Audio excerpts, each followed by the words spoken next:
that these things become a reality. You understand? The Public Order Act is true, yes. It says that IEC, gives out permits.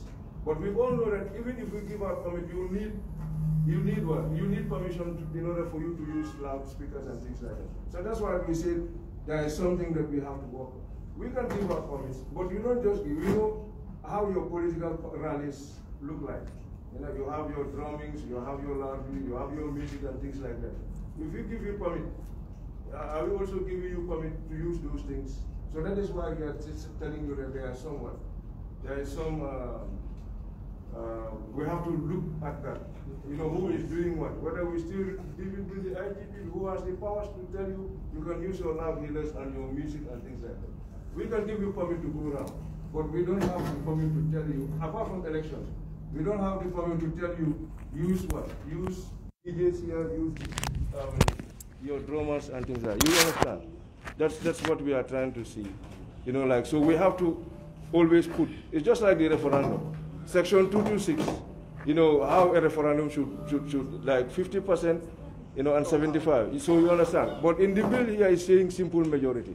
So these are some of the things that we say we have to write before the bill passes, so that at least at the end of the day, there will not be what? The bill will not say one thing and then we say no. The supremacy of the Constitution, Section 4, so of the Constitution, so what do we do? So that's what we say. That's why we brought out all these issues so that we can see how to put them in line with the Constitution so that we will not have problems tomorrow. The Act will not say this, and it's just like, I'll just give an example. In the current Constitution, if you want election petition, it's 10 days. But if you go to the Act, it's telling you 30 days. So there is a inconsistency. So these are some of the things that we've brought out so that we can work it out, so that, from the onset, when we are passing this bill, we see that all the laws, you know, are almost, you know, at par. Yeah, they tally. So sometimes you have to read the connectedness of the law. Even like if you look at some of these things, like if you look at the bill, if I give you some of the objection form in the bill is not the correct one. So we've corrected all these things, the claimant form, even the code of campaign ethics. So we've copied everything, we've made everything. The constituencies, on the schedule and the constituencies, we've corrected everything and we'll give you all this. That's why I said we will go back and then we'll tell you, like if it's an application on the election bill, maybe we'll ask you the action we want you to take, delete. And then we'll make a comment and tell you, you delete because of so and so and so. You understand? So we'll do that. This was just a summary of telling you the salient points. I hope I'm of help. All right, next on my list we have Serekunda West. Thank you very much. My question is, if in case Section 3 and 16.4 that is deleted, are deleted. You're not getting it. I thought my voice is loud enough as a politician. I'm saying my question is, should in case Section 3 and 16.4 are deleted, and that enables the IEC to register, and also that enables the IEC to register people in the diaspora, would Section 39, subsection 1 not still be a challenge? Yes, of the Constitution. Why I talked about Section 3? Section 3 and Section 16. You see, if you look at it, then what our work our work will be full time. Yeah. Because it's talking of if you begin even whereas because we begin in the registration on 29th May. So if you begin the registration on 29th May and this bill comes into play and it tells you you have to begin everything again. Yeah. What you have done is null and void, so it's useless. Yeah. So that is what I mean. I'm not talking about the Section 39. Section 39 is another. I'm telling you if these ones are like this, this Section 16 that I'm talking of, if it's removed, if it's deleted, you understand that 6 months you cannot do registration, because if I told you there's a clause in the current Elections Act, which was amended in 2015, which says that you cannot do any major changes 6 months before an election. So I'm saying that if these two are removed, and then that clause is removed, then the fears that we have, that we don't have time for amending Section 88, you understand? So we would have, even in September, we can register the diaspora and then we move on. Because this would have been, once this act comes, it says it's going to delete that one. So it means if it deletes, all the laws there will be null and void. You understand? So we'll move on. So we'll have a pathway, so we will not have any clause that will tell us 6 months before you cannot do. You understand? It will be open-ended. So it's just a question of the political players coming together for the interest of the country, and then we move on. That's what I mean. I think, yeah. Yes, but the issue of Section 39(1) would not be a challenge. No, it has to. It still has to be. Yes. Yeah, but it has. But you know, 39 is not a problem. It's the 88 that is a problem. It's 88 which says that we have 53 constituencies. That is the problem. You understand? Yes. So, but I'm trying to tell you. Then there will not be any law to tell you you cannot do this thing. So we can work, because as I said, the election, the register, the proper register may finish. The complete one and the authentic one may be around end of September, October. So if we work very hard, like in September, even if you repeal all the laws, because we are still in what? We are still in April. So if we work and then we make sure that these laws are done, you know, by August, in September, maybe we can register the diaspora. That's what I'm trying to say. I hope it's clear.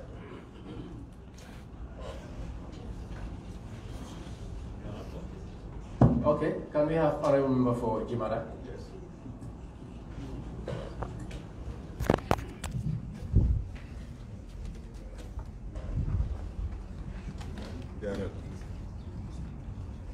Thank you very much, Coach. Yeah, it's just a clarity which I wanted from the person representing the Chief Electoral Officer. Can you confirm to this committee whether you wanted to remove any decision making from the inter-party committee from this 2020 election bill coming? Yes. The concern, as I explained earlier on, the concern of the commission was, you know, elections are time bound, and you have some strict deadlines in which you have to do A, B, and C. And sometimes some of those issues need urgent decision making. And of course, we know political parties, even in the House, we do watch you on TV. Sometimes you never agree on some issues. So talk less on elections, on a key decision. So this is why it is being proposed that the IEC must not consult the inter-party, or even worse, the CSOs in making its decisions. So this is the point that we're making. Maybe the Vice can clarify more. Now let me just clarify. What we are seeing, you know what that is? If you look at your bill, registration of Gambians living abroad, section 14.2. This bill you have, 14.2. It says, the Commission shall, in consultation with the inter-party committee and cabinet, inter-party and cabinet. So that's where we flag. We said, instead of that, why not we consult the National Assembly? I think he didn't explain it properly. So that's the problem. So it says inter-party and cabinet. So we prefer to consult the National Assembly. That's section, that's 14.2. 14.2. Maybe he didn't explain it properly. But that's our position. Instead of inter-party and cabinet, which we think will be a bit cumbersome, we deal directly with the National Assembly. Because when it comes to nationality and all those things, you deal with those things and then amending the law. So it will be easier for us to deal with you than to deal with both the National Assembly and cabinet. It's here. It's in the. It's here. So maybe he didn't. You know, he jumped this section. So that's that. We have nothing against inter-party. Until let it be clear, please. Because we know you are all from parties. Huh? Yeah, but this is, when you come here, it's for Gambia. So that is why we say we deal with you instead of dealing with these two. That's our position. I hope it is clear. Not so, bro. Not so. Honorable Madam, does that clear your doubt? Okay. I have Brikamanot. Next on the list. Honorable member for Brikamanot. My question, I think yesterday I asked this question, and the representative of the AG chambers said they have no idea regarding that, and then they would like that question to be posed to IEC if they appear today. And that is to say, I compared the bill with that of the current act, section 13 of the act, which is about qualification for registration as voters, 13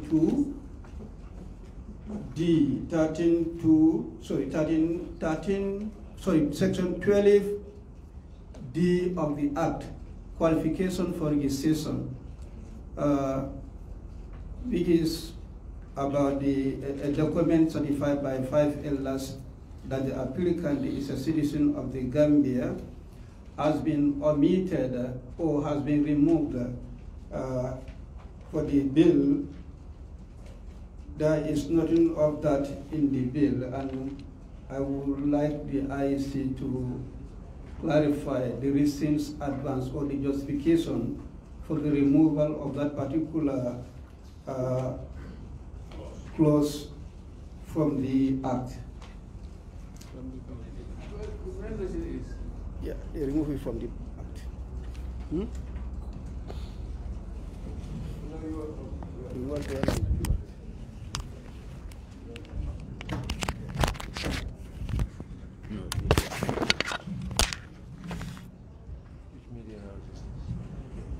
Yeah. Why this was deleted is the confusion it creates.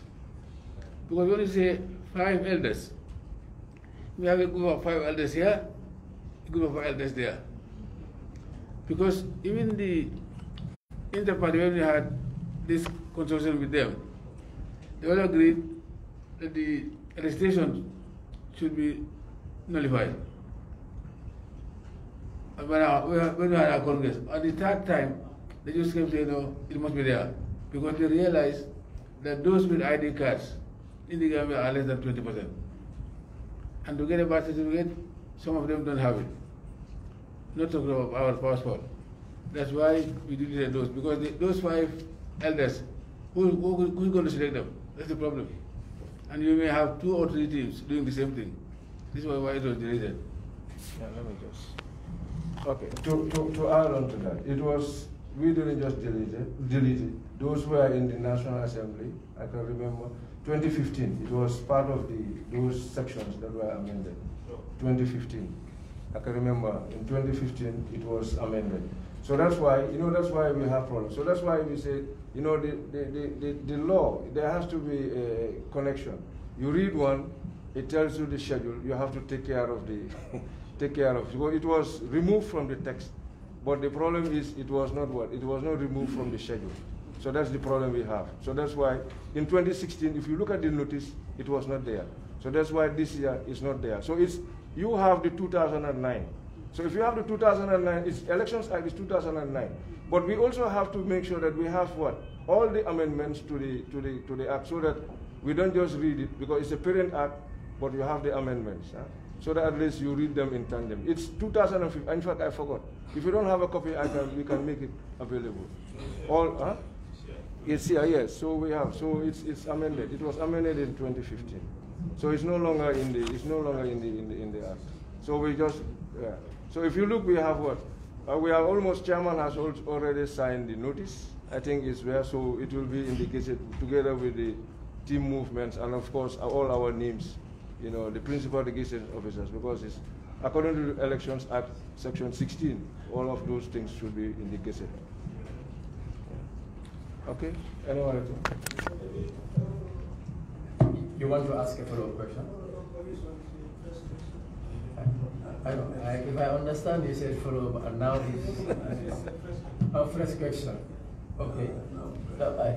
it can come later, but let's go. Which one of you is chair? They are co-chairs. Okay, it can come later because the co-chair is next on the list, so you have seen his name.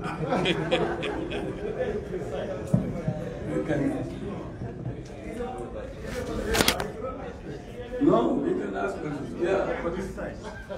Yes. No, I will not. Thank you very much. For me, I have two issues to raise, which are not raised by anybody, except during our period. One is that I just want to observe that any alteration that you are going to bring will be considered by us, and it will be part of our recommendation to the plenary. It cannot come as a new bill, because the bill is already introduced to us. Okay. Apart from that clarification, I want to also say that I have seen that the new bill has incorporated coalition built in there. But for me, it has not gone far, because if people come together or parties come together to form a coalition, they will have to have some certain guarantees as to how that government is going to be run. But if you form coalitions and then you win, then they will say, you know all the problems it has created for us. And the bill is meant to reduce those problems. So we need to really stipulate exactly how these coalition parties can come together, and if they come together, how their parties are going to run. So that there is some guarantee that people are not going to waste their time into creating coalitions, and then that is one. Two, Mr. Khan and I know that we almost have classes at Basi regarding a collation of results. When it comes to collation of results, what is the criteria? What are the procedures when it comes to collation of results? Collation of results, my understanding is that you go from polling station to polling station, add everything together, everybody is satisfied, and then you announce that, and then everybody knows that this is the result. But if you just tell me in Wuli this is your result, in that place this is the result, then I believe that is not collation, that's announcement. And we are not going to waste our time spending the whole night for you to tell us what we got in this, when we already got it from our polling agents. So my suggestion is that collation is not captured in the new bill. And we need to have a provision for collation. How do we go about collecting the results? I think that'll be important. Those are the two I want to mention. Thank you. Yes? Yes, we can get your reaction. They are not questions. They are comments. Yes, I think these are very valid comments. For the coalition of political parties, I think this wasn't existing. This is not existing in the current act. So the bill is bringing it up. I think good enough. Then also with regards to the coalition center, how does it operate like? I think wasn't also captured. I think these are very good recommendations. Thank you, Honorable.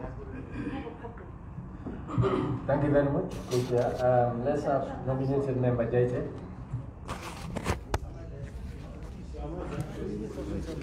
Thank you. Thank you very much, Honorable Chair. I would just like to take you back a bit on the issue, on the diaspora issue and registration.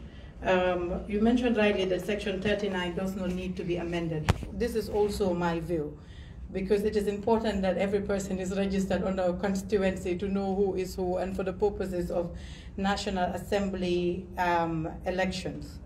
But Section 88 is the problem, which states the number of constituencies we have. Initially, I had this proposal that if amendments are going to be an issue, why can't we register the diaspora? I posed this question yesterday to the ministry, who said, by the way, he was the one who noticed this issue and called your attention to it, not the other way around. I need you to clarify that. So he said, I asked him whether if I am from Dipakunda living in the diaspora, they can still register me under the Pakunda mark diaspora. He said that is for you to decide, not him, whether the modalities of that is going to be possible. But just opening this, I found something very interesting that might bring the end to this entire discussion. I'll refer you to section 50, the National Assembly constituencies. It's delimitation of constituencies. It says 51, an act of the National Assembly shall establish a boundaries commission which shall be responsible for demarcating constituencies boundaries for the purpose of elections to the National Assembly. It says 2, the National Assembly shall prescribe by an act the criteria for demarcation of the constituency boundaries.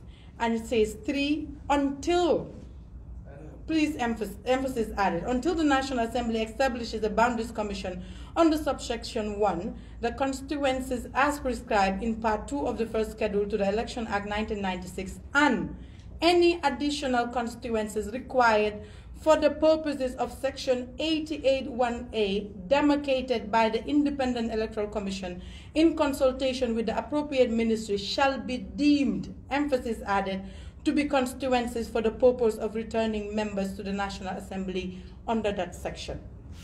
This is very important. It ends the debate whether section 88(1) has to be amended. This is saying you don't need to amend section 88(1) all the time.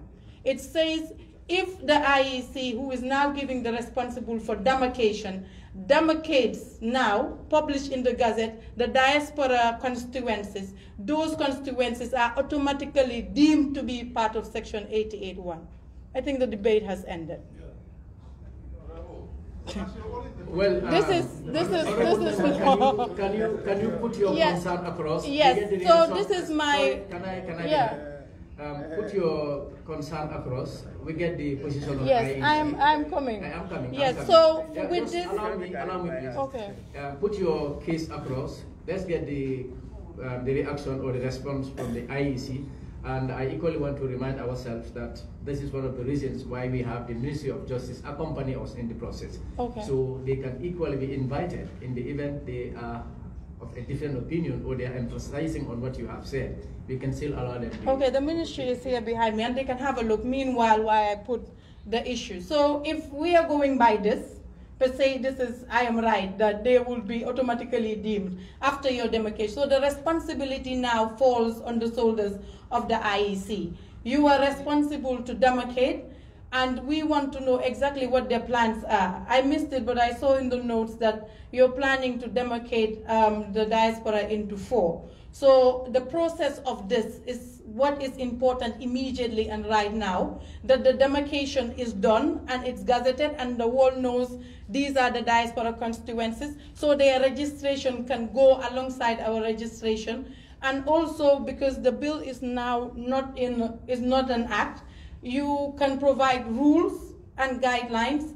Normally, you mentioned the issue of the fact that the inter-party and cabinet might be an issue, and you wanted to be in the National Assembly. Now, Section 80 of the Standing Orders also requires that any rules, these are subsidiary legislation, be subjected to National Assembly. So you have to come here for us to decide on the rules that will be accepted.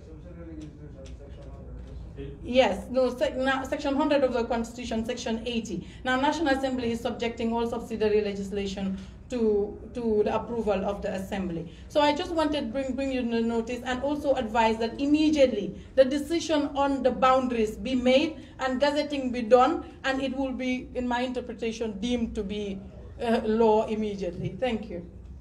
Yeah, I think, you see, we just got something like that yesterday. You know, like diaspora, you know, they have different sects. So these people are, if I want to talk about, like, if you live in the diaspora, in fact, somebody emailed us yesterday, and we were working. So, but if you do that, that person will not have to vote for a diaspora, he has to vote for the person in Dipakunda or something. I'm just giving an example. But what you're saying, Section 50, until with Section 50, I know that, we'll work on that and see. That's why I said, like, coming to whether we are the ones who spotted 88 or 39 or what, my position is this is no time for, it's time for work. We all no time for apportioning blame or things like that. We are looking for a solution. We move together and find this solution. Yes, I think that's my position. And anywhere I go, that is what I see. It's good that you flag and then you are what? So what we do is we look for a right interpretation of that section. If it's okay, we move on, then we are done with section 88. Okay. So I think that's what I'm going to say. We look for the constitutional lawyers, to help interpret that section for us. Once it is deemed to be fine, we don't have problem with section 88, then I think our prayers are answered. Cancel. Yeah. On the same issue? Yes, just for the clarity. The reason why I think this section was placed there, because common sense cannot require for the Constitution to be amended any time you need to demarcate. That is hard work. So I think that is why this is placed there. You can do further research and see. So can I ask another question? Different or is... No. Well, you had your chance. Yes. One can only ask one question? No, because the list is too long. The list is too long. We are waiting here. The list is too long. Yes, can you hand over the mic to the Honorable Speaker? My name is only listed there. Yes, thank you very much. You're fighting with the speaker. Another meeting. There. I am happy to hear that you intend to move forward. And the fact that you're going to look for constitutional law experts, I can assure you that you have them here galore. And I don't have to name names, but the issue is for it to be done expeditiously. If you can contact them, the list is long. You can have divergent views and come up with the best. That's all I want to say. Thank you. No, we can do that in private. I don't have to do it in public. Thank you very much, Honorable Speaker. Council BT, you have something to say as per the concern of Honorable nominated member? You agree with me? Sorry, bro.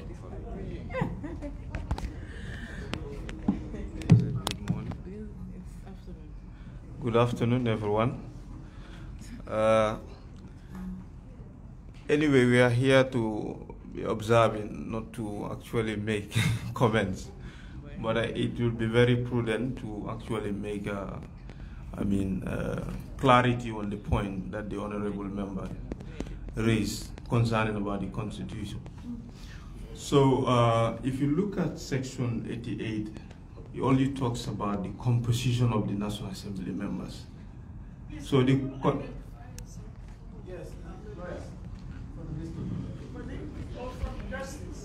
yes, I am Mr. Council BT from Ministry of Justice. So what the point I'm trying to make here, if you look at Section 88 of the Constitution, it's giving you the composition of the National Assembly members, right? That's why I use the word comprise. And that those members should come from a constituency. Now the question is, how do we define a constituency? It's a defined territorial area, that people actually elect, and they are entitled to elect a person to represent them in the National Assembly. Now, if you want to create a diaspora constituency, meaning they need a representative to represent them in the National Assembly. So if you go by Section 50, it's only trying to tell you that those members that are elected from the constituency, the IEC should determine the limitation of those constituency within the country. It's not actually telling you an increasement of the constituency, it's giving you, that the power to the IEC to actually make it, the limitation of those constituencies, where the members should come from in the election. So if the National Assembly, if there is no provision of that, then the schedule will guide you for now. The IEC can come at any time and cancel what is in the schedule and come up with their own delimitation and say from this area to this will be the constituency this, and then from this area will be the constituency that. Right, so, but anytime you want to create a new constituency, meaning automatically you have to amend 88 to increase the membership too. That's my position. And that's my individual, opinion for now as a lawyer. I will not say that that's the position of the Minister of Justice. Yes. Well, I just have to say this. I think, like the Vice Chair of the Commission said, can we have one meeting, please? It's very important we have one meeting so that we hear one another. I think the Vice Chair of the Commission have made it very clear that it's not about the blame game, but about the solutions to ensuring that every Gambian have the right to go and vote or be voted for. So, and in so doing, is it because of the numbers? That is why the distraction is coming from all corners. We have been having very, very fruitful meetings. People listen when someone is talking. And when you request the floor is given to you, you talk, you listen to others. It's very important. That way we'll be able to understand one another better. Yeah? So what I'm saying is it's now up to the IEC to consult further. The Honorable Speaker have given them the information that they can get as many constitutional lawyers as possible, consult as widely as possible and take a position. And again, the Vice Chair of the Commission have made it categorically clear that it's not about blaming who did what, but it's about trying to get solutions and then we move ahead. So if this issue is bringing a lot of debate, I want to propose in consultation with the co-chair that we allow IEC, because that's not the end of it. They will appear and reappear. And in fact, I said it earlier on that they will accompany us throughout the whole process. So IEC will at any given time be in our midst. For the purpose of time, can I now invite the Honorable Member for Ilyasa to ask his question?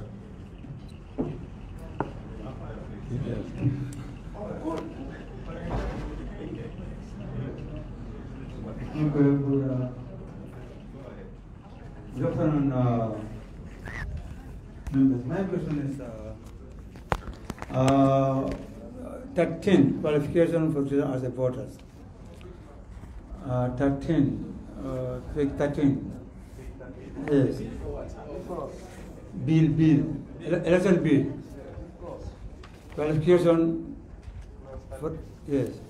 For example, yes. What I am proposing that I want the IEC to maintain these 5 elders. If you want to discourage the fraud in our election or in even the registration, and you should maintain these 5 elders. Otherwise, the non-governments will register. And that one's going to bring chaos in the election. That's my question. Thank you. No. That's an opinion of the Honorable Member. IEC have heard it clearly. So I will now invite Honorable Member for Samasanga.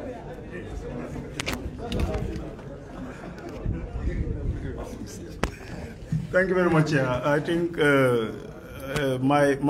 my cases are somehow scaled down because 3 of the issues I had were asked by some of the members. I just want to observe that if you look at the bill,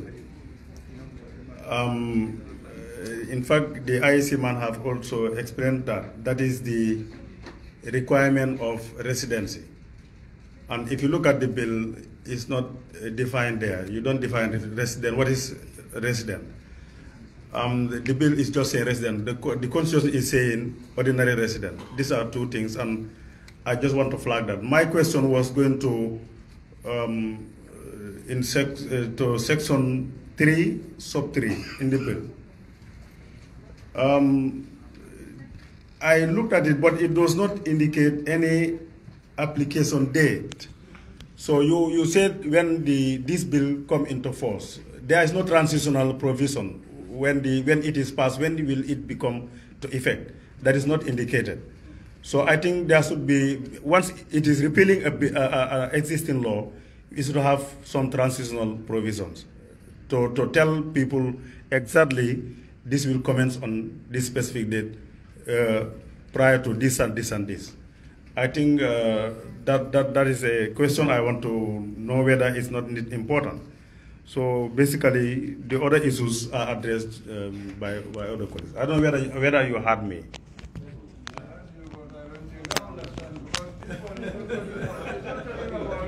coming into force of application 3, what we are reading. Yes. It's not talking about.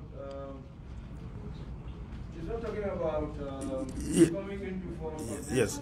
Can I come? Yes. What I want to say there. You mentioned in your deliberation that when we go ahead with registration and leaving this clause there, it means that when this law comes into force, it will invalidate the registration. I think that is, yes, that's what he was explaining. He said as from the coming into force of this act. Yes. So if it comes into it's a bill, but if you pass it, it becomes an act. Yes. So you feel like we're starting on the 29th.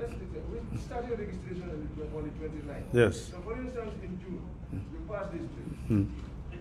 So in a sense, what he's saying, as from the coming into force of this act, the existing register of voters. Because what is happening is on the 29th, we will announce that all the existing registers will become null and void. So the new ones will be the ones in existence. You understand? So if we start that one, 2 weeks or 1 week into the exercise, and this act comes into being, it means that all those cards also are null and void. So we have to start again. That's what I was trying to explain. That's why I'm saying. Yes. No, but we should have a better transitional process. Exactly. So that's why we are saying you delete this one, or you can you listen to me? Yes. What I was saying is, you are the authorities that do that process. Now a law is coming and you propose the law. Now you can include it in the transitional process that those newly registered should be recognized by this law. That is what I am saying. Yes. So that is it. It should have at least that is what you. But amending laws is not easy. Exactly. So amending laws is not easy because it takes a lot of process and procedures. So if you bring in something that might be affected by the changes in the process of the law, you cater for it so that it will not affect that work, because registration is not a simple work.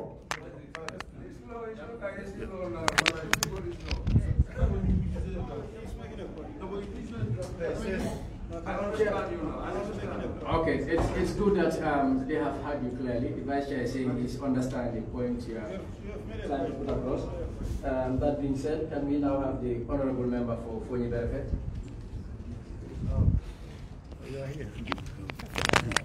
Thank you very much, Honorable Co-Chair. Mine, I would like to seek for further clarifications. If I could fully remember, it was the Vice Chair who have made mention of the insertion of a new clause to take care of the extension of life of the registration card.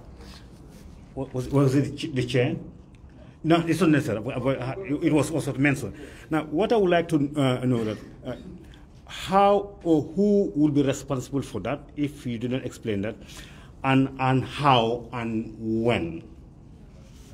I think that one also. I think it's maybe the way he said, because in the current act, I don't think that it's saying there is minimum. But in this bill, it's specific. It's saying 10 years. I think that's what you wanted to explain. So I think in this current bill, it's specific. Like the current one, it's saying minimum 10. But this one is specific. It's 10. It's there. It's put in there 10 years. But 10 years. But there is also another section which I cannot remember off head, which says that in case we after 10 years we cannot do a registration, you know, the existing cards, even though they are 10 years old, will still be used. I think that is what he wanted to explain. So that's it. So that's it. Yes. I think, Pa, you can. I think. Maybe if I may just further clarify that the actual lifespan is 10 years, but in case there is a problem, for example, just as we are facing now, the IEC proposed the registration to happen in January. It didn't, for some technical reasons. Then again, if it couldn't hold again in May, June, is it May, June, July, then that to solve that problem, how do we go about that? That is to create a provision that will allow for the register to be valid more than 10 years. Yeah. So these to prevent a catch-22 situation. Yes.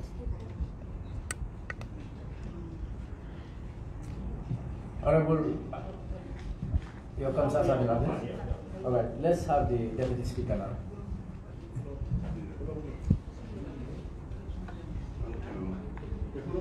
Thank you, Co-Chair. My question is about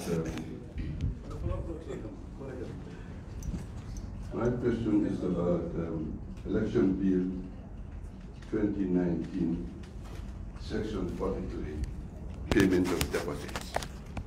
I want to find out from IEC, because it appears that there was an increase. What is the yardstick used for that increase? The President, the National Assembly, and mayors. Thank you.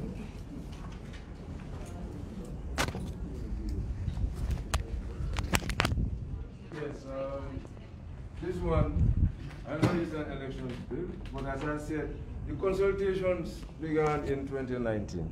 Everybody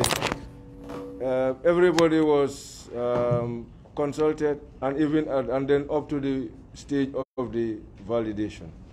And this, is a product of what all of us agreed, all the stakeholders agreed. In fact, what we had was, we had a sum, because it was a heated debate when we came, because people were saying political parties, we had more political parties, and then we had more candidates and the like. How do we sanitize and see?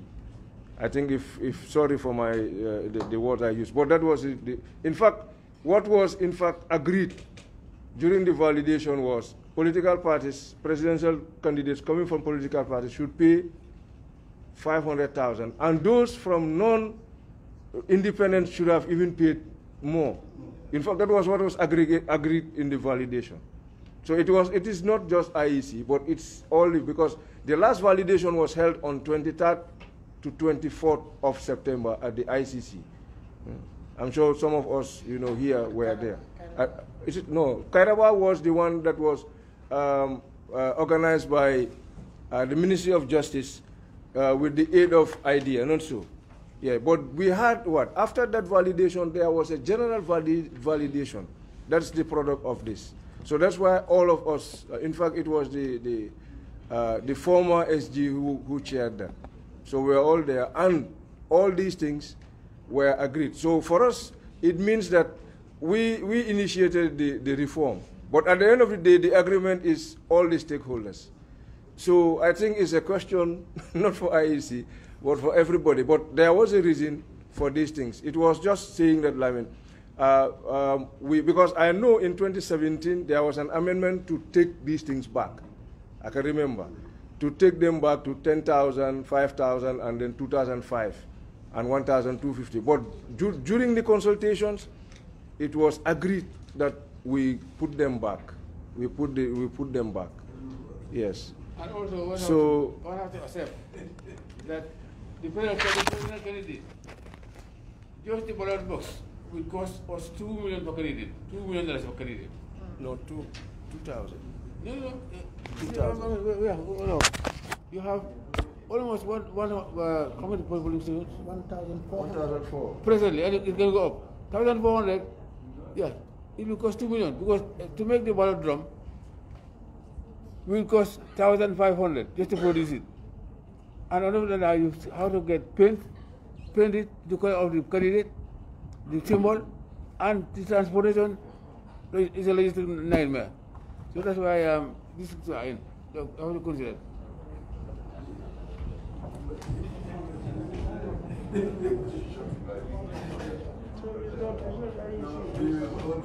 Well, what I want to say here is, I think what the Vice Chair made mention of as far as these new figures are concerned, it did not come out of the blue. There was a validation, and maybe not, if not all of us here, but few of us must have attended that validation. So the figures, the new figures are informed by the stakeholders to the validation. Whether the figures will remain as they are or not, that is still up to the joint committee, because this is why the bill is entrusted in our hands. So we may conclude to say this is the opinion of the people. We're going back to consult the same people to get their opinion, because now whatever we finalize on, once agreed upon and passed, it becomes law. So let's take note that these are gray areas that we may revisit. On my list again, I now have the honorable member for Jara Center.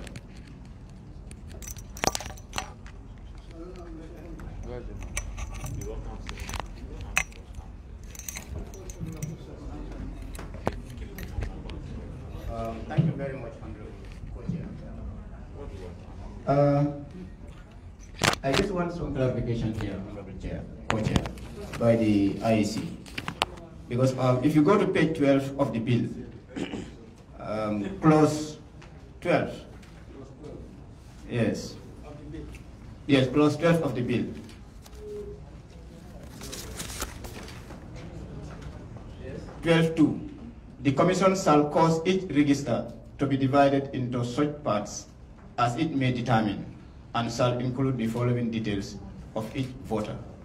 Then it continues naming up to G. But if you look at all those things that are supposed to be included in the voter card, I did not see the polling station from the holder of the voter's card is supposed to go and vote. And I understand in the previous voter card, the voter holding the card can know which polling station is he supposed to vote. So is it that this voter card coming will not have such? That's my question.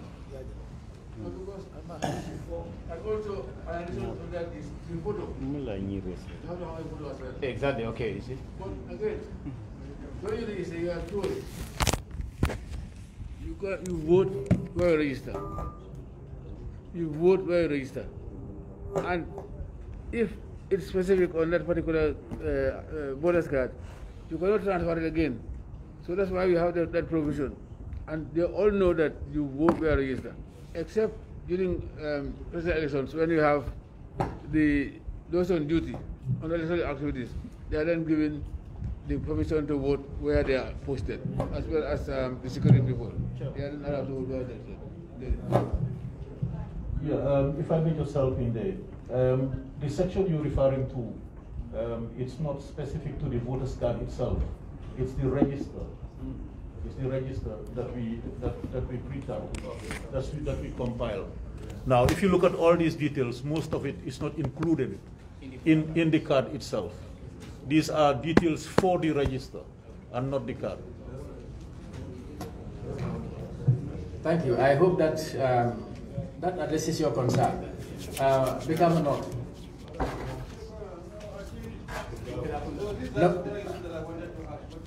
Nominated Jaite, your final chance. Final. Thank you very much.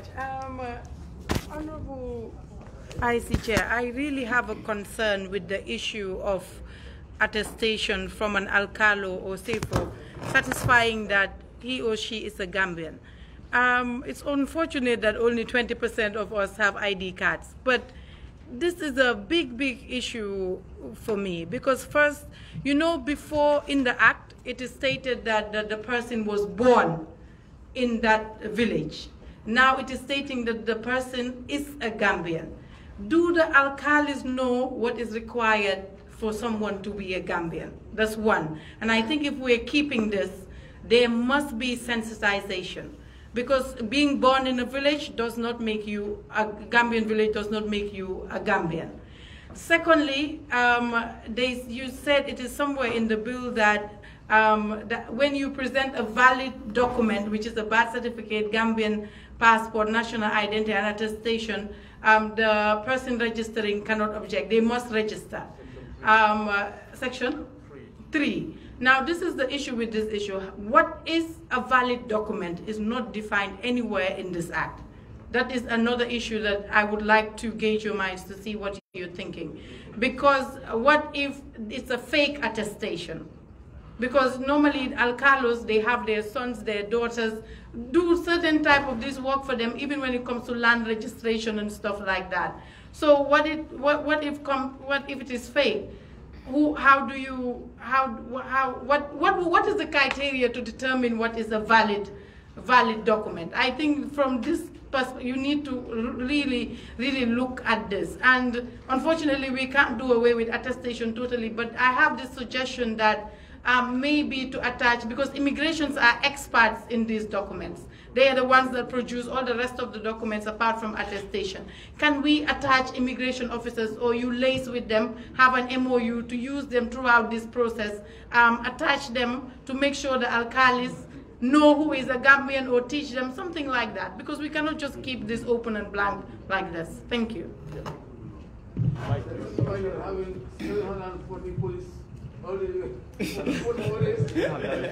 Something we can Chairman, I think this whole issue could have been sorted if we had brought back the issue of the interview. Okay. We used to have the interview in the process. Unfortunately, it was taken off. It was taken off. Now, unless you bring it back, that's why that section says the Commission shall not reject a valid document produced under subsection 2. So, now, these are the list of the documents. Okay. And unless you bring back the interview, okay, even when you bring in the immigration officers, they can't do anything about it. Okay, so because they can't question anybody. Okay. Yeah. Okay. Thank you. You must also have in mind that IEC proper is about 70 people. We employ thousands. And these are people you train, they go around, you tell them what to do, and they have no means of determining whether that person is a Gambian or not, or 18 years. Because once you produce one of these documents, automatically they have to accept that. Because remember, they are only there temporarily, for the time being. Chairman, just in an effort to reduce the abuse that was going on with the attestation, the IEC in 2011 brought about this serialized attestation forms, which the Commission is paying millions for.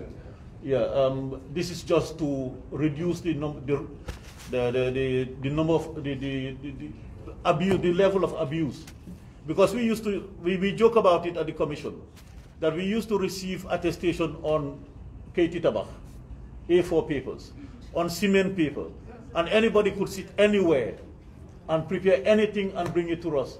And once it had the stamp of the alcalo, we couldn't stop the person. And that's why in 2011 we brought about these serialized forms that we give, and we always say the person has to come to the station, request for it, and then take it to the alcalo for it to be stamped. Yes, not the other way around that you. In fact, some alcalos were asking that we give them a box. No, we said we don't give you the box. The individual will come and make the claim, and we give you the form. And this is what we've been doing since 2011. Let me say this quickly before I invite the last two honorable members. That's Kian Central and Brikama South. Chairman and Vice Chair, together with the Commission members. As far as this introduction is concerned, we will expect you as IEC to submit a position paper as far as our disengagement is concerned. Put it in write-up and send it. We have our clerks taking minutes, but we will also be interested in your position paper that will be attached to enrich the report that the Joint Committee is going to present at plenary. I said, lest I forget, let me share that with you. Honorable Member for Kiang Central.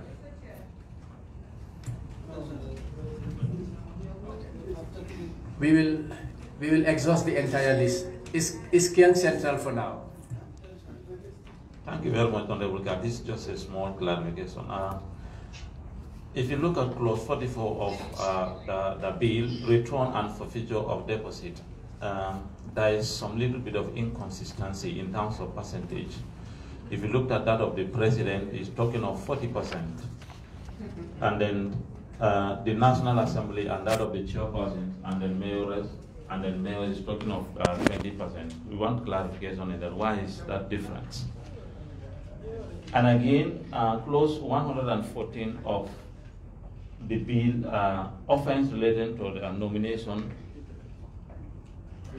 ballot token and then representative symbols, D and then E also. To me, this is new, and then from personal experience, I certainly welcome it. I cited an example here, clause 114 of the bill, the elections bill.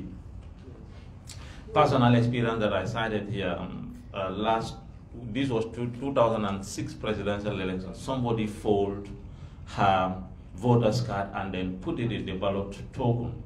And then this was, in the ballot box rather, as a token. And this was realized at the counting center in Lower Nyomi, in SL Senior Secondary School. So coming up with a fine, I think, though it seems to be on the high side, is really, it is going to serve as a deterrent to stop such. However, it should go with some element of sensitization for people to know if you do this, this is what is going to happen. So I certainly welcome that part.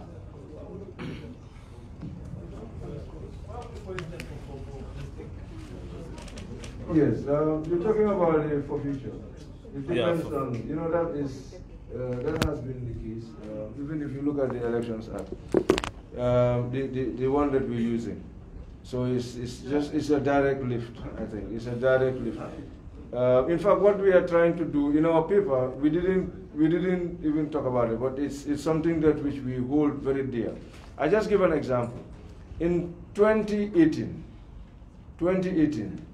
we held the nominations, and then after the nomination, when we started, you know, like Brikama, we have about 480, the whole of the administrative area is 487, about 487 polling stations.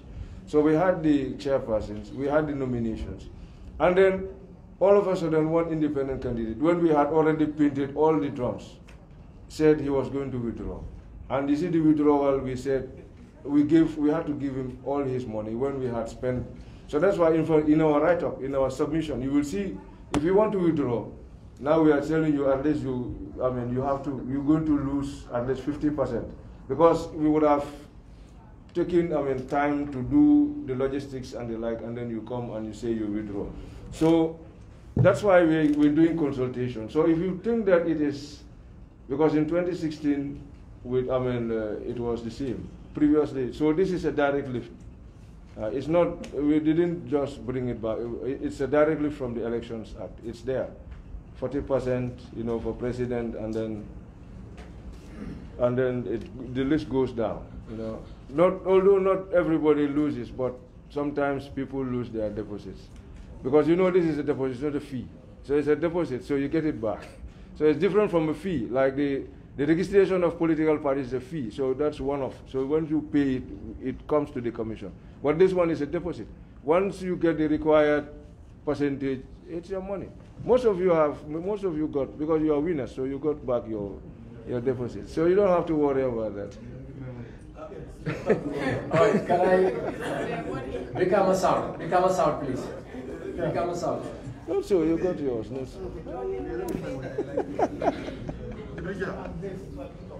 I don't get my money. You didn't get your money. Who? I got your money.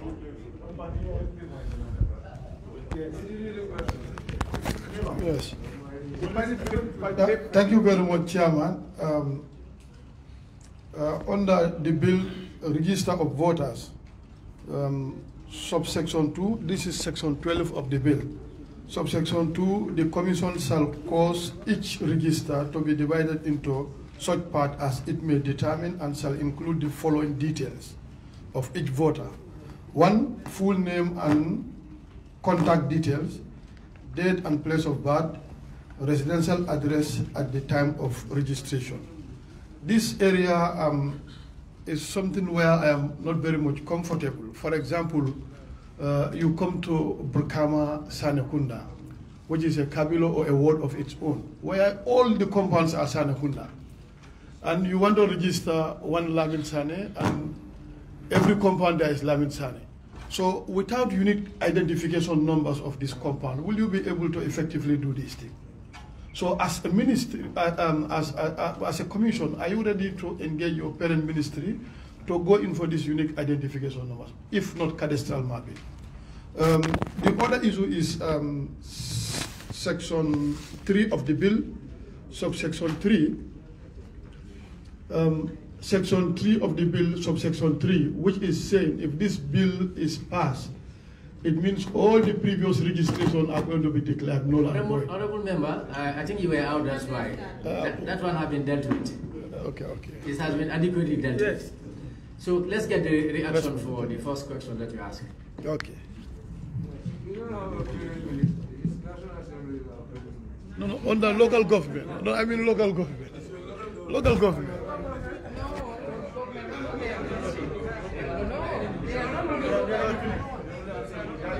We are under you. We are under the people, and it's you. Yeah. So, yeah, we will. You know, like you see, just to assure you, you know, like this place of registration. You see, the database is such that this time around, the database is such that even like we need this data, because right now we're looking for, you know, like there's no deletion, there's no transfer, there's no replacement. Why we're capturing this is, right now, if you transfer, we will know the card that transferred, just specifically by just looking at our database. So that's why we need some of these details, because we need more transparency. So even if you replace your card, we will know that it's a replaced card. You understand? So that is why we need some of these things. I know what you are talking of, that compounds are not registered, etc. But your register, you have a unique number. And let me tell you now, you see, when I look at your number, if you look at the 2011 and 2016, they are different numbers. The cards, they are different numbers. And then this coming voter registration will be different numbers. So I will know exactly when I look at your card, or I look at the database, I'll know when you are registered, the time and the date and the second. So that's the catchword. And then the machine that registered your card, I will know. So all these things we put in so that at least there will be transparency, because we don't want that like we are registering people at night and things like that. So we want to make sure that everything. So once you have concerns like this, we will tell you. When I look at your card or I look at the database, I'll know. You have 220 teams. If it's number 1, team 1 or team 2 or team 220, I will know that this is when you are registered and this is the time. So don't worry, just be rest assured. Yes. So just be rest assured that we need the address, but you will have a unique number. Each voter will have a unique number. So your number will not be the same with mine, even though you have the same name. Thank you, Chair. Yeah. Can we now have nominated member Deyase? Thank you.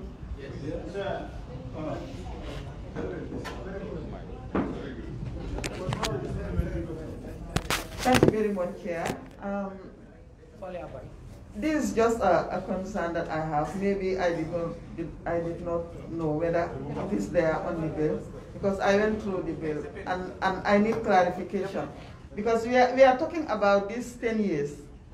So the 10 years, some may born, and before 10 years, after 10 years or after registration, they will be 18 years old. And by that time, you know that the registration is over. So he or she will not be able to register. And I've seen somebody who wanted to go and vote in the by-elections. But by the time the registration was on, that person was not 18. And then after, the other person is 18. So how is it going? Is it that the registration is going to continue, just like the ID card? That if I am 18 years, that will not even stop me from being able to vote after the that I will not be able to register after the registration has elapsed. So is that the registration is maybe, and I heard that there are some cards that were leftovers, and then would you think that will be relevant if some people, just like the ID card, that anytime I want to register, I will be registered. Yes. If I may react to that, I think you raised 3 points here. The first being when you register. Like the law says you register when you are 18. But then at the same time, we don't want to disenfranchise anybody. So it is done such that by the next election, when you would be 18, then it means you are qualified to be registered. No. For example, we are having elections on December 4th, but then we are registering in May, June, July. So by July, you are not 18. Maybe you are 17 years, 8 months, for example. So if you would be 18 by the 4th of December, then it means you will be registered even though you are less than 18 years now, but then by election day, you will be 18. So then you will be registered. Then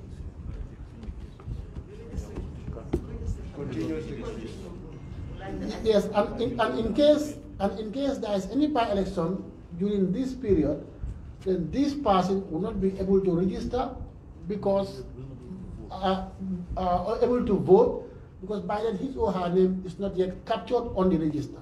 So there is a safeguard against that. Then the second point deals with the voter the registration system. You know, we have two systems, the continuous and the periodic. Like the Gambia currently we are using the periodic. That is, we register every 10 years, we overhaul, then within the 10-year period, we do supplementary registration every 2 years. So, but then with the continuous registration is when you can walk into any IEC office once you turn 18. So I think it's about law, and you people are the lawmakers, so you can decide. And then the other issue on, I think the blank cards or the leftover cards. Yes. Recently, I know there have been a lot of social media hype on the obsolete cards that are lying in the stores of the IEC, which we have been, disposed, and they got into the wrong hands. But then, just to assure the public that these cards are old cards, they are no more relevant for the IEC, and they are obsolete cards. So we just have problems in discarding them.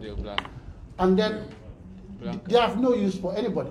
You can't use it for anything in the elections. And again, the new cards coming on would be different from these old cards. So there is no cause to fear, there is no cause for alarm. Thank you. Yeah, Speaker. Banjul South. Hello? On my list is Banjul South. Speaker. Oh, it's a follow-up question. Banjul South, one moment, please. They have a follow-up question. Co-chair. Yes. Yeah, I just wanted to buttress on the point that Pam made earlier. We have been talking about the possibility of continuous registration. And because it will eradicate this thing of every 10 years, but we still don't have the law. And that's why I think it's proper to bring it up here. Because we've already worked on the modalities. It's not that once you are 18, you just walk into any office. We've already structured it in such a way that every year you'll open up a window. You'll open up a window every year for those who've turned 18 to walk in, and because you can't register a single person without gazetting it. You can't register a single person without letting the political parties know, because you need agents to observe everything that you do. Yes, there's a follow-up question coming from Tumandan. Yes.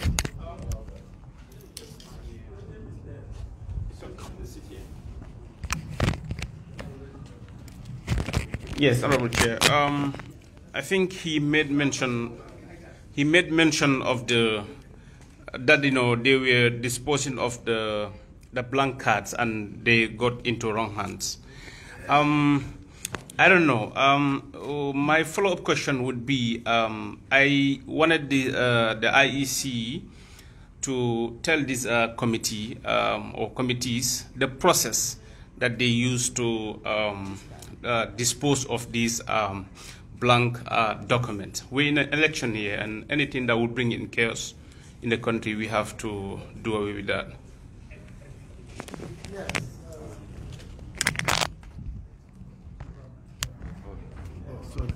Okay, thank you.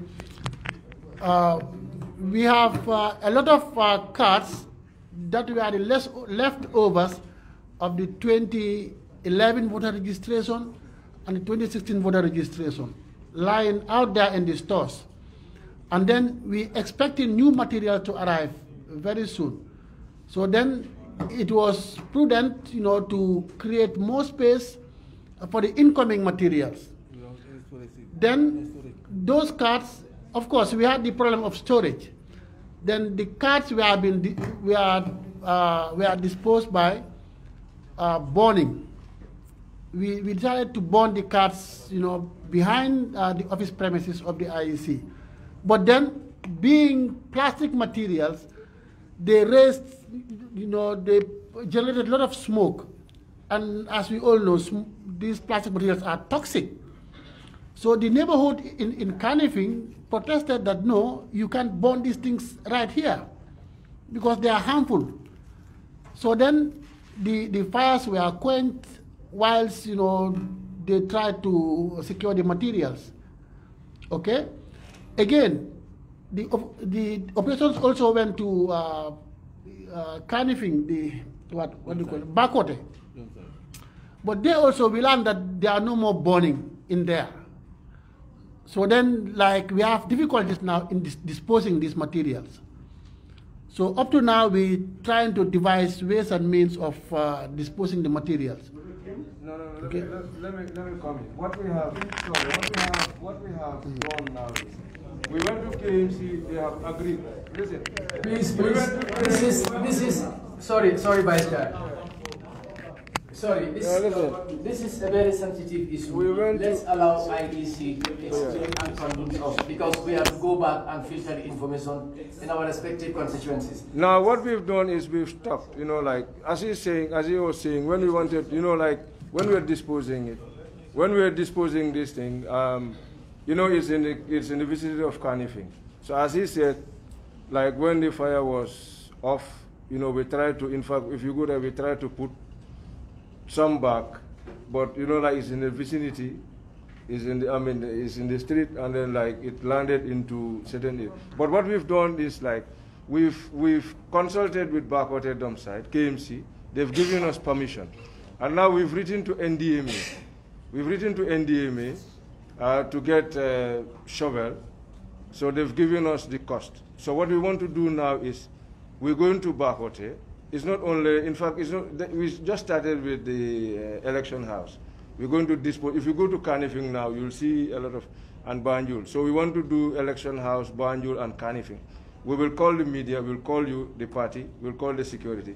We're going to dig, and then we bury them in your presence, so that at least everybody knows that this is the situation.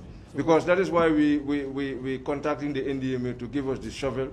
So they will dig a hole, because we cannot burn them there, because they say their machine for I don't know, threshing or what, the one that destroys is not functional. So we'll do that, so that at least we bury these things. And then in the regions, we will contact you, because definitely we have what? We have materials that were given to us, from the election house, I don't know, electoral office. Those wooden boxes that were used in the First Republic, and then some of those things. But we assure you, all these things will be disposed of except the marbles, because we have different kinds of marble. We have black, we have yellow, we have. Those ones are not part of all that we're disposing of, those materials that we are not going to use. And they are the blank cards and the blank attestations, because we have what? We used to laminate from 96 to 2006. We're using laminate. You go to our offices, we still have those registration forms, those laminates. So we need to make room for these materials. So I think this is what we are going to do. So once we get the date from NDMA when they're going to dig the hole, we will communicate to you, so you'll come and witness that this is what we are doing. All that we are assuring Gambians that we are not doing anything. All that we do is to make sure that the electoral process of this country is acceptable. Okay, so we will agree that maybe the way the disposal, the way that we wanted to dispose it, maybe it was not very much okay. But we will make sure that this time around everybody is on board, so that we know exactly. As we do the monthly consultative meetings with you to apprise you on our activities, we will let you know. Okay. May I also take this opportunity? Yes. Don't worry, there is one more question. Yes. Major South is here to ask her question. So. Yes. I say, may I take this opportunity? Please. What is your body? So please let the Ministry of Local Lands and Ministry of Lands provide us with space facilities. We need space, we need storage capacity. But our land there, next to the IEC office, we are losing it. And we'll have nowhere to keep all these valuable materials, especially when it comes to paper balloting. So, personally, I've been to the minister, and I would also like to use this opportunity for you please to intervene on our behalf and for us to be given the land next to the IEC office. So you can build conference facilities, storage, especially very sensitive materials like the paper balloting that are coming eventually. These are areas that really you have to intervene on our behalf. Thank you. Bandit South, you will be given the floor to observe. Don't worry, you will be given the floor to observe. Honorable. This bill has a lot of gaps. I mean, every day somebody turns 18, and of course every day somebody dies. If the window is only 10 years, that we have a major registration every 10 years, what happens to the child that turns 18 every day? Are they being, striped out of their rights to vote? Because according to the Constitution, every Gambian at the age of 18 and sane must have the right to vote. And I think also, when you look at Section 18, subsection 3, it says a person who's named in the voters, no, not that one, sorry. Yes, the bill, because I think there is a lot of discrepancy in the bill and the Constitution. If you say that somebody turns 18 and you cannot register them until after 2 years, you are taking their rights to vote. What happens at that point? And also, keeping, I know that is not part of the bill, and I don't want to talk about anything that is part of the bill, because we have wasted time talking about the IEC appealing. That is not for here. And I would tell you that you can have another audience to do that, but we need to look at the bill now. But what we need to look at now is why I think this bill is not fit for purpose. Most of it, I think we should strip out and make sure that every day there should be a point in every corner, in every region, where a mother, where a child can just walk in and register to vote should there be elections the next day. Because once I'm 18, I have a right to vote. Otherwise, anybody that is representing the country is not representing me, because I shut up. because I'm not given the right to vote. And this law is stripping them of their right. If the IEC chairman sits here and tells us that yes, it's every 10 years, but then every 2 years somebody can go and register. Why? You are taking my rights. No. We are. Hey, I am on my feet. What do you mean? Give me the mic. Member. Please. Honorable, can you hand over the mic back to us? ICB is not immature. And what I'm saying, Honorable Chair, is that every day somebody should have the right to walk in and register to vote. And we as lawmakers, like you said, it is not the law. And we are making the law. And I'm proposing that it is included in this law.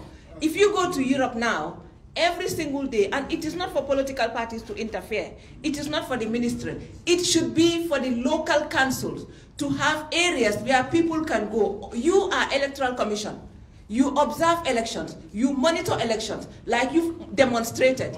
Nationally, you said you don't interfere in party affairs, so don't interfere in registration. Interfere only in election monitoring. Interfere only in election observing. That is your obligation. That is your duty. For registration of birth, registration of voters should be solely rested at council level, because at council level, because people should go to their councils and register. They are residents of those councils.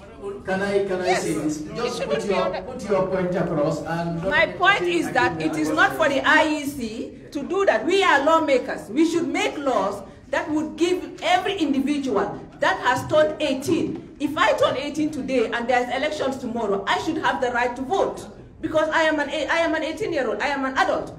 I should not be stripped out of my right to vote. I think I will now, please, members, can I be heard? I want to allow Honorable Member for Kantora to make his observation and then allow IEC to react to the concerns raised by the Honorable Member for Banjul South. Yeah, thank you very much, Honorable Chair. You see, when you come late and you're not in the discussion, matters that have been addressed, you want to reiterate on that.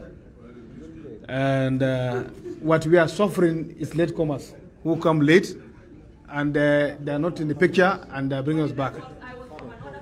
Having said that, I want to, I see, Chair, I was expecting you to strictly guide this process based on the bone of contention, not bring issues about ID cards that are leftovers here and there. That is not our exercise. Our exercise here is to peruse through the bill, come with recommendations. If you want to engage IEC on a separate issue about leftover ID card, go and meet them. Having said that, I have an observation that is on section 54, that notwithstanding subsection 1, the death of an independent candidate shall not be a ground for postponing election. That position seems to be discriminatory to me, because as a member of a political party, when the party candidate dies, it calls room for postponement and allow the political party to re-nominate another candidate for that position. I don't want IEC to see the candidate as an independent, as a person. No. He or she also has social backup. He or she has a group of people who decided to put him up as independent. So when he or she also passed away, the same latitudes, the same preference should be given to the people who put him to stand as independent to reconvene and then put up a candidate. Don't treat him because he's an independent, he doesn't belong to any political party. When he dies, that's it. It's discriminatory. And if action is not taken, I will stand resolute to go against this in plenary. It's very discriminatory. You cannot treat equals on equal. Thank you.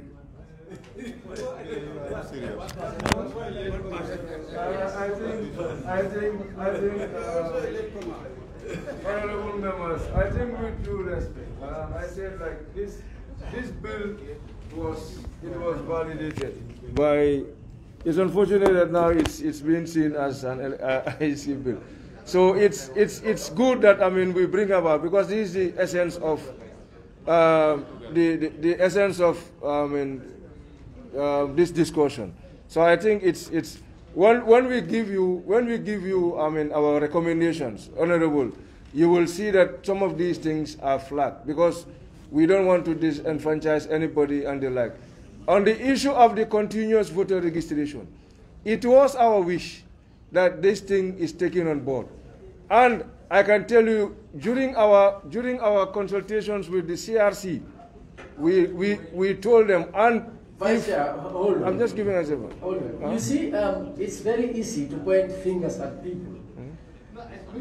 You blaming me for accepting the issue of disposed cards. You, in the first place, were not here. If I was to go by the details of our meeting, you should have not even been given the floor. You ask a concern, it's not unless you want to leave. It doesn't matter. It doesn't matter. It doesn't mean when to leave, you should also leave.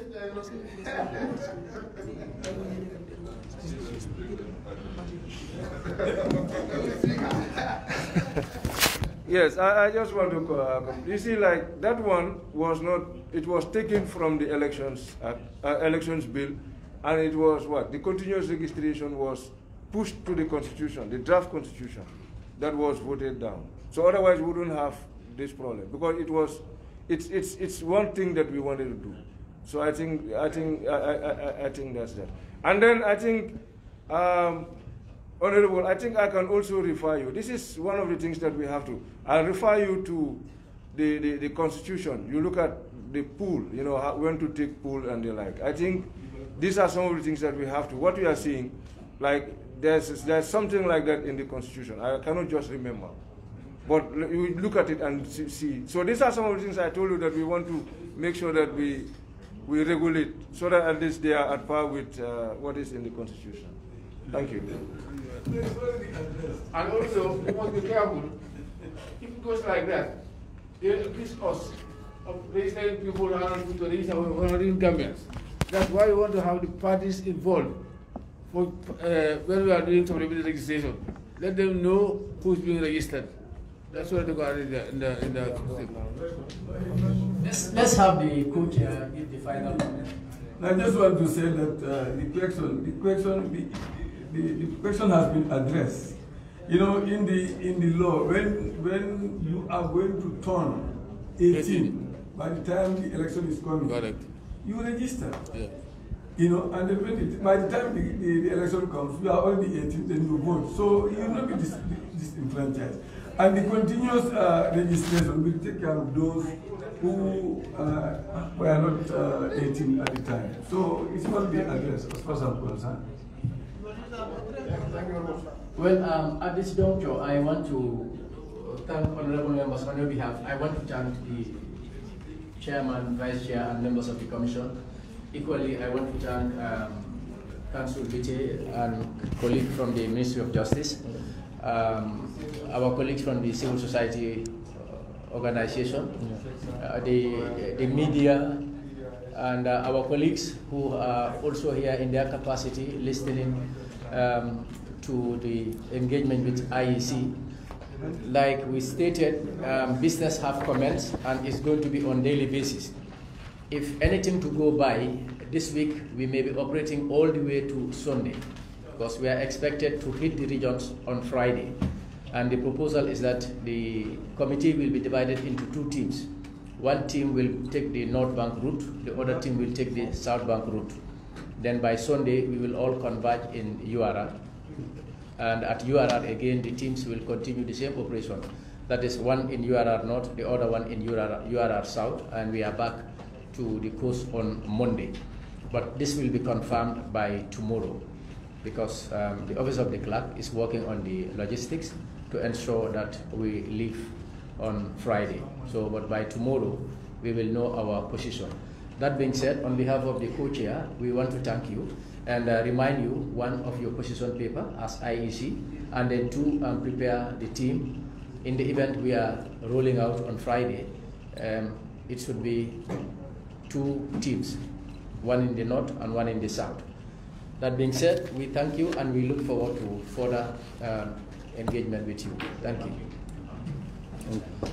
But I will, Chairman, I will say this. I think the honourable member for Tumanda have let the cat out of the bag, because concerning the issue of this disposed expired voters' cards, we as a committee, we are going to take it up with IEC, because the statement that we read in the newspapers for us was definitely unacceptable. I must say this, it was totally unacceptable. But unfortunately, the honourable member for Tumanda have raised the issue, and now the vice chair is telling us that the committee will be involved. So it means there is nothing a committee can do again. But we are going to be very hard on you.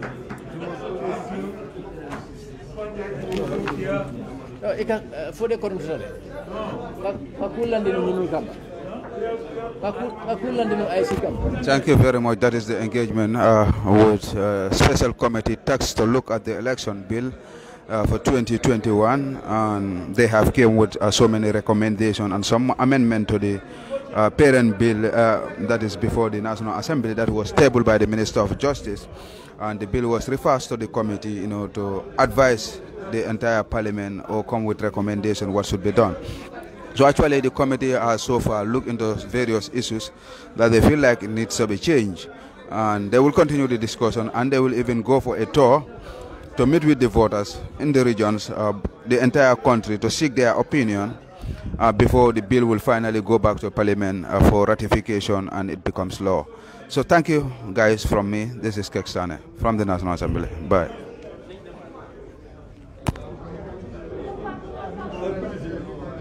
I don't want to take it home because when I take it home, no, it's my fine. I don't want to take it home.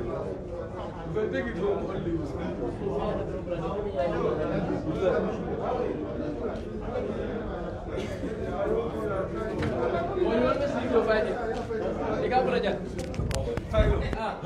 All right, see you guys tomorrow. Bye from me, Keksane.